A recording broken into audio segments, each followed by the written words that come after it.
श्रीमद्वाल्मीकि रामायण अयोध्या कांड अध्याय 36।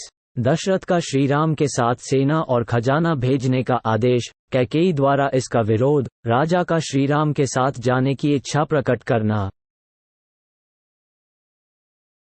तब इक्ष्वाकु कुलनंदन राजा दशरथ वहां अपनी प्रतिज्ञा से पीड़ित हो आंसू बहाते हुए लंबी सांस खींचकर सुमंत से फिर इस प्रकार बोले। सूत, तुम शीघ्र ही रत्नों से भरी पूरी चतुर्ंगिनी सेना को श्रीराम के पीछे पीछे जाने की आज्ञा दो। रूप से आजीविका चलाने और सरस वचन बोलने वाली स्त्रियां तथा महाधनी एवं विक्रय योग्य द्रव्यों का प्रसारण करने में कुशल वैश्य राजकुमार श्रीराम की सेनाओं को सुशोभित करें। जो श्रीराम के पास रहकर जीवन निर्वाह करते हैं तथा जिन मल्लों से ये उनका पराक्रम देखकर प्रसन्न रहते हैं, उन सबको अनेक प्रकार का धन देकर उन्हें भी इनके साथ जाने की आज्ञा दे दो। मुख्य आयुध, नगर के निवासी, छकड़े तथा वन के भीतरी रहस्य को जानने वाले व्याध ककुत्स्थ कुलभूषण श्रीराम के पीछे पीछे जाय। वे रास्ते में आए हुए मृगों एवं हाथियों को पीछे लौटाते, जंगली मधु का पान करते और नाना प्रकार की नदियों को देखते हुए अपने राज्य का स्मरण नहीं करेंगे। श्रीराम निर्जन वन में निवास करने के लिए जा रहे हैं, अतः मेरा खजाना और अन्न भंडार, ये दोनों वस्तुएं इनके साथ जाय। ये वन के पावन प्रदेशों में यज्ञ करेंगे, उनमें आचार्य आदि को पर्याप्त दक्षिणा देंगे तथा ऋषियों से मिलकर वन में सुखपूर्वक रहेंगे। महाबाहु भरत अयोध्या का पालन करेंगे। श्रीमान राम को संपूर्ण मनोवांछित भोगों से संपन्न करके यहाँ से भेजा जाए। जब महाराज दशरथ ऐसी बातें कहने लगे, तब कैकेयी को बड़ा भय हुआ। उसका मुंह सूख गया और उसका स्वर भी रुंध गया।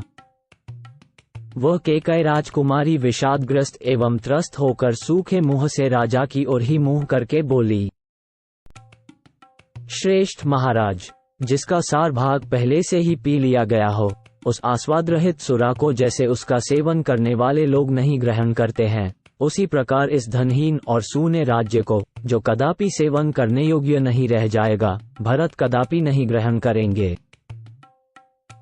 कैकेयी लाज छोड़कर जब वह अत्यंत दारुण वचन बोलने लगी, तब राजा दशरथ ने उस विशाल लोचना कैकेयी से इस प्रकार कहा। अनार्य, अहितकारिणी, तू राम को वनवास देने के दुर्वह भार में लगाकर जब मैं उस भार को धो रहा हूँ, उस अवस्था में क्यों अपने वचनों का चाबुक मारकर मुझे पीड़ा दे रही है? इस समय जो कार्य तूने आरंभ किया है, अर्थात श्रीराम के साथ सेना और सामग्री भेजने में जो प्रतिबंध लगाया है, इसके लिए तूने पहले ही क्यों नहीं प्रार्थना की थी? अर्थात पहले ही यह क्यों नहीं कह दिया था कि श्रीराम को अकेले वन में जाना पड़ेगा, उनके साथ सेना आदि सामग्री नहीं जा सकती। राजा का ये क्रोधयुक्त वचन सुनकर सुंदरी कैकेयी उनकी अपेक्षा दूना क्रोध करके उनसे इस प्रकार बोली। महाराज, आपके ही वंश में पहले राजा सगर हो गए हैं, जिन्होंने अपने ज्येष्ठ पुत्र असमंज को निकालकर उसके लिए राज्य का दरवाजा सदा के लिए बंद कर दिया था। इसी तरह इनको भी यहाँ से निकल जाना चाहिए। उसके ऐसा कहने पर राजा दशरथ ने कहा, धिक्कार है। वहां जितने लोग बैठे थे सभी लाज से गड़ गए, किंतु कैकेयी अपने कथन के अनौचित्य को अथवा राजा द्वारा दिए गए धिक्कार के औचित्य को नहीं समझ सकी। उस समय वहां राजा के प्रधान और वयोवृद्ध मंत्री सिद्धार्थ बैठे थे। वे बड़े ही शुद्ध स्वभाव वाले और राजा के विशेष आदरणीय थे। उन्होंने कैकेयी से इस प्रकार कहा। देवी, असमंज बड़ी दुष्ट बुद्धि का राजकुमार था। वह मार्ग पर खेलते हुए बालकों को पकड़कर सरयू के जल में फेंक देता था और ऐसे ही कार्यों से अपना मनोरंजन करता था। उसकी यह करतूत देखकर सभी नगर निवासी कुपित हो राजा के पास जाकर बोले, राष्ट्र की वृद्धि करने वाले महाराज, या तो आप अकेले असमंज को लेकर रहिए या इन्हें निकालकर हमें इस नगर में रहने दीजिए। तब राजा ने उनसे पूछा, तुम्हें असमंज से किस कारण भय हुआ है? राजा के पूछने पर उन प्रजाजनों ने यह बात कही। महाराज, ये हमारे खेलते हुए छोटे छोटे बच्चों को पकड़ लेते हैं और जब वे बहुत घबरा जाते हैं तब उन्हें सरयू में फेंक देते हैं। मूर्खतावश ऐसा करके इन्हें अनुपम आनंद प्राप्त होता है। उन प्रजाजनों की वो बात सुनकर राजा सगर ने उनका प्रिय करने की इच्छा से अपने उस अहितकारक दुष्ट पुत्र को त्याग दिया। पिता ने अपने उस पुत्र को पत्नी और आवश्यक सामग्री सहित शीघ्र रथ पर बिठाकर अपने सेवकों को आज्ञा दी, इसे जीवन भर के लिए राज्य से बाहर निकाल दो। असमंज ने फाल और पिटारी लेकर पर्वतों की दुर्गम गुफाओं को ही अपने निवास के योग्य देखा और कंद आदि के लिए वह संपूर्ण दिशाओं में विचरने लगा। वह जैसा कि बताया गया है पापाचारी था, इसलिए परम धार्मिक राजा सगर ने उसको त्याग दिया था। श्री राम ने ऐसा कौन सा अपराध किया है जिसके कारण इन्हें इस तरह राज्य पाने से रोका जा रहा है? हम लोग तो श्री रामचंद्र जी में कोई अवगुण नहीं देखते हैं। जैसे शुक्ल पक्ष की द्वितीया के चंद्रमा में मलिनता का दर्शन दुर्लभ है, उसी प्रकार इनमें कोई पाप या अपराध ढूंढने से भी नहीं मिल सकता।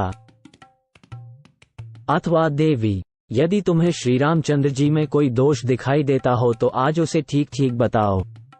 उस दशा में श्री राम को निकाल दिया जा सकता है जिसमें कोई दुष्टता नहीं है, जो सदा सन्मार्ग में ही स्थित है। ऐसे पुरुष का त्याग धर्म से विरुद्ध माना जाता है। ऐसा धर्म विरोधी कर्म तो इंद्र के भी तेज को दग्ध कर देगा। अतः देवी, श्री रामचंद्र जी के राज्याभिषेक में विघ्न डालने से तुम्हें कोई लाभ नहीं होगा। शुभान्य, तुम्हें लोकनिंदा से भी बचने की चेष्टा करनी चाहिए।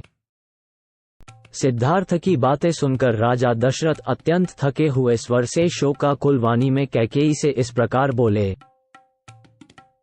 पापिनी, क्या तुझे यह बात नहीं रुचि? तुझे मेरे या अपने हित का भी बिल्कुल ज्ञान नहीं है।